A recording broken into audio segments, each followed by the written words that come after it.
Kuna wazazi ambao huwa wanaamini kwamba mtoto wake anapopata alama ya D au F, anaamini mtoto wake hana akili kabisa. Lakini mimi nasema hapana, sio. Ziko sababu nyingi za kumfanya mtoto afanye vibaya.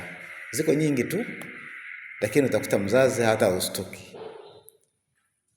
Ziko sababu nyingi mno. Mtoto wako ana akili lakini hawezi kufanya vizuri. Mimi siamini kama mtoto kufeli ni kwamba ana akili, la hasha.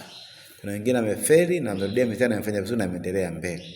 Na kuna wengine ameshtukiwa mapema wakaelekezwa wakafaulu wakaendelea mbele. Mtoto wako usimkatie tamaa. Kutana na wataalamu tukushauri.